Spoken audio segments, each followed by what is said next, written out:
Hi, my name is Ron Lehman. I'm from the Faux School in Frederick, Maryland, where I teach decorative painting workshops and complete commission projects for clients all around the country and sometimes beyond. Today, I'm going to do a serpentine marble, which is that. And before we get started, if you go down below, hit that like button and subscribe to the channel so you know when I'm making new videos. I greatly appreciate that. But let's get our tools, let's get our materials, and let's get started. So the first thing I've done today to get ready for our serpentine marble technique is base coated the surface. In this case, I've base coated it using Sherwin-Williams manufacturer. The product is Emerald, and I'm using the eggshell enamel. So Emerald is the product, eggshell is the level of sheen, flat, eggshell, satin, semi-gloss. There's a few more crazy things in between, but eggshell is what we're trying to use. You can get more information about that by going to the Sherwin-Williams website or to your local store. Rolled it using a 3/8 inch nap microfiber roller. 3/8 is a very fine nap. I rolled it on, and when I finished rolling, I always roll top to bottom. That way it lays down in the same direction. That way you don't see a difference in your roller texture, which if you were using semi-gloss, it's very pronounced when the light hits it, that you can see all your roller lines. So even though I roll it on and on and on, I always finish top to bottom. Okay, tools are very simple for this technique. We're gonna need a black nylon bristle brush, a purdy peacock. We're gonna need some goose feathers, which I have here. Need my badger softener. Oh, there we go. 3-inch triple row silver hair, 3 inches wide, triple row because there's still 3 rows, set into epoxy, and it's a wood handle. I don't like stainless steel handles because over time they do bleed out and get into your bristles and discolor them, and what happens is it can discolor this. Other than that, that's it. There's not a lot of tools required for this one. We're going to set these here so we have them.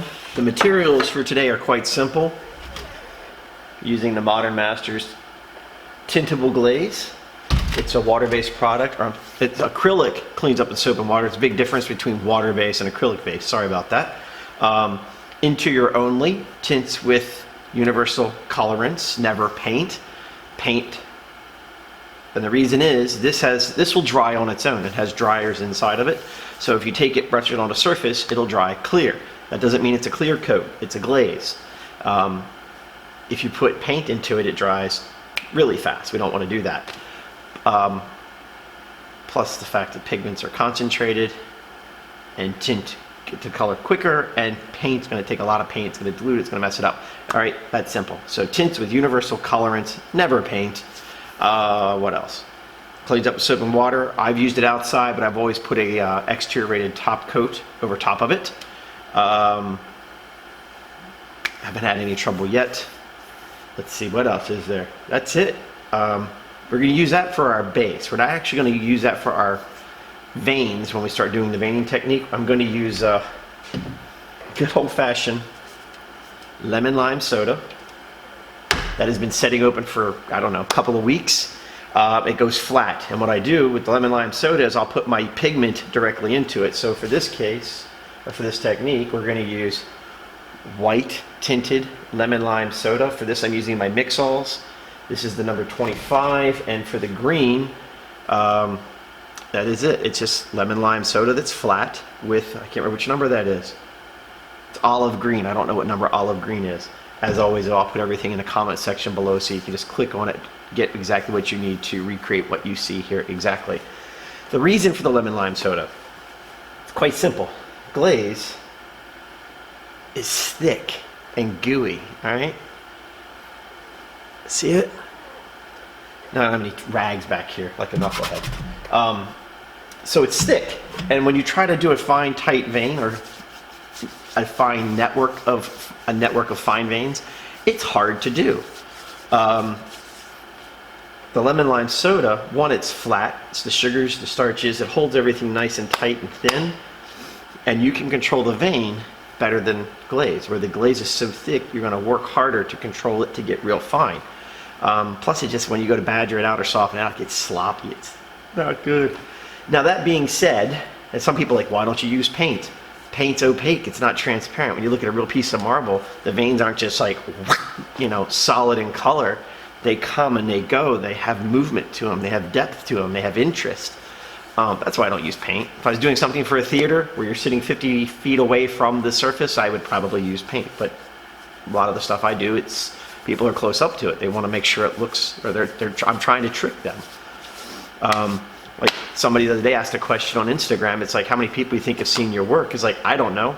I marbleize the doors on the Kennedy Center, and people don't even realize that those doors that you walk through to get to the stage are painted to look like marble on the building.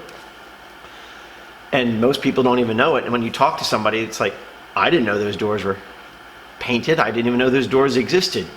Job well done. Okay, back to lemon lime soda. You can't simply do one technique or one thing today and come back tomorrow after this is dry. Let's say I put my glaze on today, or layer 1 today, and I want to come back and add some veins. You can't just use the solution, the lemon lime pigment solution, over top of a dry surface, because there's nothing in here to make it stick to that surface. It's kind of like the cup that I'm using now. I used it 2 weeks ago when I shot the other video for the Vert de Mir, and I just rinsed it out and it came right out. It won't stick, but plus it's plastic, but it just won't stick. There's no binder in it. So you always work wet into wet, and that's where we're going to get started. We're going to take our black nylon bristle brush, take the clear glaze straight out of the can, and we're going to brush it on. Now, sometimes I do, actually a lot of times, if not all the time, I will thin out the Modern Masters material because I think it's a little, for my marble and wood grain techniques, I think it's a little too thick. But it's fine. I don't mind diluting it down a pinch with some water, because why buy water or why buy a thin down product when you can thin it down on your own? It's not going to hurt it, just don't overdo it. See how it goes on? It's milky, creamy, and as you brush it out, it gets clear, and when you finish, it dries clear. So I'm going to brush it on top to bottom, obviously, and then I'm going to come back and go side to side, like so. What I'm doing is I'm stretching it out, trying not to get heavy clumps of material anywhere or heavy pockets of material. Nice even coat. All right. And just finish it off top to bottom like always. Got a little dirt in there, no big deal. Something came out of the brush probably, or I grabbed it off something else. There we go. Put that there for now to the side. So we're going to start with our medium green veins, the background.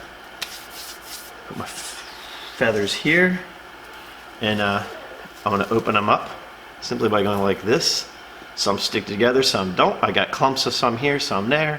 This guy might be on his last leg, and pretty much is. It's okay. Now I'm going to hold him just a little bit like this. See that? Got my thumb on the top, and the reason is just using one. And you're probably thinking, well, how's he going to do it? You're just going to kind of push, and I might pull. When you pull through the glaze, they get a little wishy-washy, like wet spaghetti noodles. You don't want that. But when you push, they get a little more fragmented and more natural. So I'm going to take, and I have my palette over here. Sorry to see the top of my head. But I put plastic over this little palette. So I'm going to put some of the material down on the palette. All I'm doing is pouring it on there. Small amount, nothing crazy. Okay. Take the feathers, like so, and I load it up. All I'm doing is dabbing it in. I'm pulling the excess off, and there you have it. Now there's still 2 feathers there, okay? I'm going to start. Let's see. So when you see serpentine, I've always seen it in on storefronts of buildings, like down low under the window. When it kind of start coming in, kind of like I drank way too much coffee. But in my case, it's iced tea. I don't drink coffee. And I'm just pushing down. Some of it's gonna. So see how I'm getting some nice contact here, some there. Reload. So and the thing, and you'll as you get, I can kind of lay them flat a little bit, bring them back up, and it just creates more interest. Now let's see, we can start to bring some of this down, so it connects into some of the others. Not happy with that at all. The best thing is have a control sample, have photo pictures to look at, study this stuff. Don't just wing it.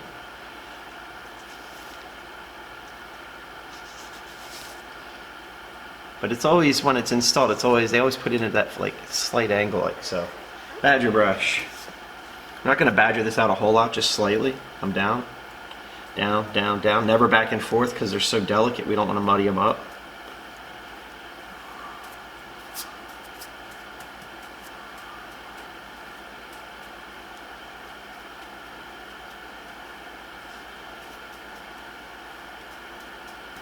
And that's all we're doing. But see, if this was paint, these would be all the same intensity or the same value. We're not looking for that. We want them to have slight differences. All right, let's get up in here. I want it to try to look as real as possible and not so painted. Get some more material. Get back in here.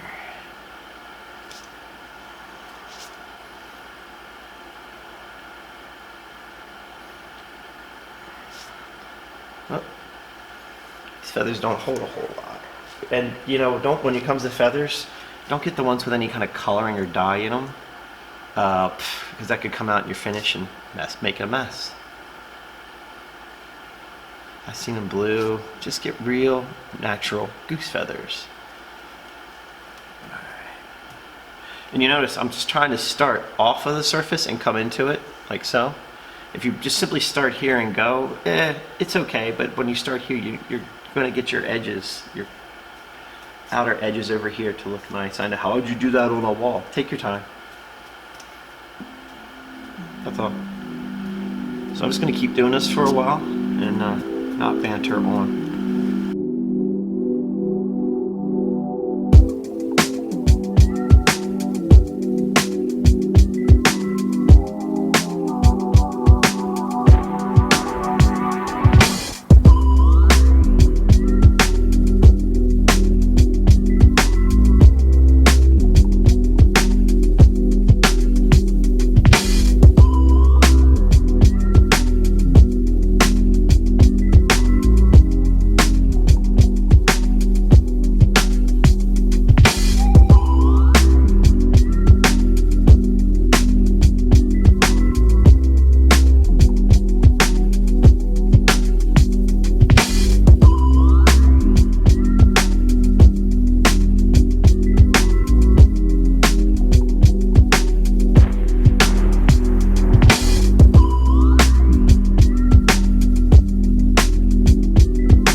meaning some of there was like more blotches. I want to see those little the veining network is what I'm looking for, and that's what I've got. So I came back through, kind of broke it up a little bit with a brush, came back with feathers, broke it up, added some more, broke it up. At one point I took the feathers, put them into some water, just kind of came back through to create my network. So now what I'm going to do is this has to dry completely overnight, 100%, and we're going to come back and, sorry I'm washing on my brush as I'm talking to you, do the next step in the process. So again, this has to dry 100%. Come back and we'll do the white veins as our next step. So see when she's dry. Okay, so she's completely dry, she being serpentine marble base, or part number 1. And that's that. So that could be an easy down and dirty one-step marble technique if you have something you want to just crank out and give it that marble effect. Some people sell it, call it a drifted marble, and that's what they, or some people even teach that technique and charge you a lot of money to learn how to do something so simple. But then again, you are paying for something, a skill that will stick with you for the rest of your life. If I was going to leave this as a down and dirty, simple one-step drifted marble, I'd clear coat it with satin enamel, water-based polyurethane, actually not water-based, I'm sorry, I still like oil-based, and I use Old Masters satin oil base with a white China bristle brush. We'll make another video about that at a later time because that's a totally different ballgame. I just love that varnish. It's my favorite. But there it is. So moving forward, to finish our serpentine, we're going to take our black China bristle brush from the Purdy company, the Peacock. All right, and I like it because it's a softer bristle. I do not like those what do you call it, synthetic bristles. I straight up can't stand them. I won't say hate them, powerful word, I just don't care for them. This is a super soft bristle brush. I love it. It's what my daddy taught me to paint with, so they've been around a while. Alright, so clear glaze. What is he doing, rambling on? Picking the clear glaze because I like to make layered look, and working into these layers gives it a more natural, realistic effect. Put it on top to bottom, going left and right. Hopefully by now you remember I referred to this as stretching out the glaze. Okay. That's that. And because I'm not going to be badgering the whole thing, I'm going to come through here real fast. And I use the badger brush, and it's soft. Bristles are straight in, never at an angle, so we don't get scratch marks or brush marks. I want to get rid of these brush marks that I just left. There's a few, not many, because that brush is super soft. There, done. All right, now, going to take our veining mixture, which was, if you remember correctly, the lemon lime soda, not diet. In this case, that's not good. We need those sugars. With the white pigment, the Mixol 25, I'm going to put the mixture on my palette. Get my feathers ready like I did earlier. And then I'm going to, just like I did earlier, get them, same thing, no different. Open them up because I rinsed them out.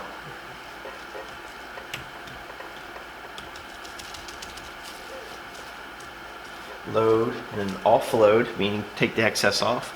And the same thing I did earlier. I'm going to come in through here and just start coming through.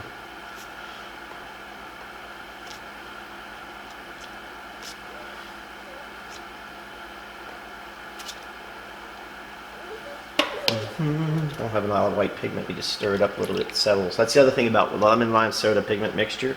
It does settle, so you got to go back in there every so often and stir her up, especially if he sits overnight, even a couple of hours. But it's okay, I'm going to test it over here too.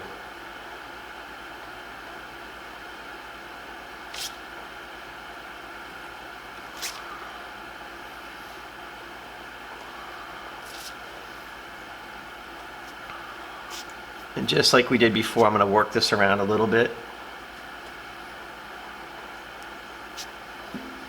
So I'm going to get to work. You'll watch me vein. I'll come back, follow up what I did. All right?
there's our white. Now, the white's very strong now, and what happens is as it dries, it becomes less opaque. So don't freak out. It just, because what happens is the glaze that it went into still has that creamy so the glaze that I apply with the brush, not the veining solution, when you manipulate it and move it around a little too much, like I did, not too much, but when you move it, it gets a little thicker. And it goes back to that, as it piles up, for a lack of a better term, because I'm not piling up, but as you manipulate and the glaze gets heavier, thicker in spots, it will take on its milky appearance again.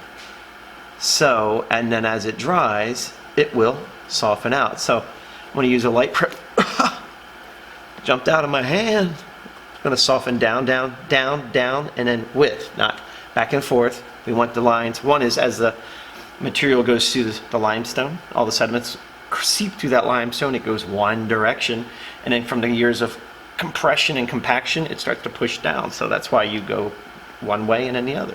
So this is, the material seeping down, the compression and compaction happening, and that's about it. And I don't want to over soften for the simple reason that I don't want big, heavy, heavy, heavy, heavy lines. A couple are good here and there, but don't overdo it. It's not like a piece of, noodle. But somebody forgot to turn their phone off. But that's about it. And really, that's about it. That's all there is to it. This can be really complex. It can be really simple. It can be whatever you want it to be. But for this one, I'm not going to go crazy.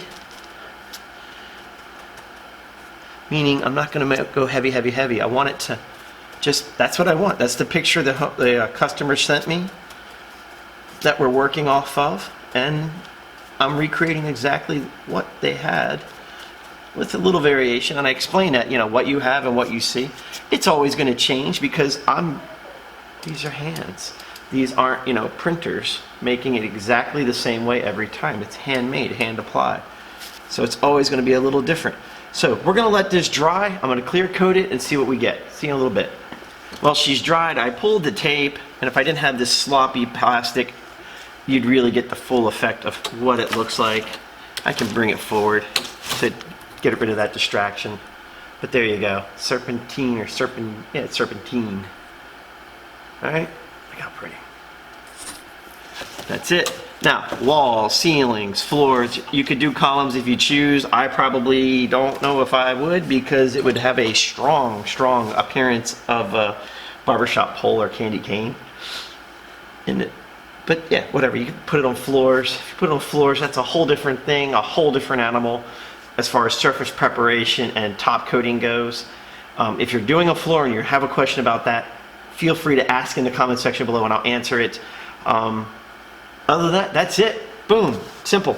I did clear coat it with the old Masters oil-based satin polyurethane because I just love the look. It has a rich warm glow to it, and it's after I put it on, depending on the client's budget, I do like to wet sand it so it gets super slick, super smooth, like a real piece of marble. If I have to brush and roll it, I prefer to spray it. But conditions, budget, there's all kinds of limitations. It still looks beautiful. I mean, that's good. I like that a lot. I mean, I nailed her photo that she sent me. But that's it. So, questions or comments, ask below. I do my best to answer them as timely as I can. That's it. My name is Ron Lehman. I'm from the Faux School in Frederick, Maryland, where I teach decorative painting workshops and offer commission services for clients of all ranges and all budgets. I'd ask you to go down below and hit that like button and to subscribe. That way you know when I'm making a new video. It gives you an alert. And I'll see you next time.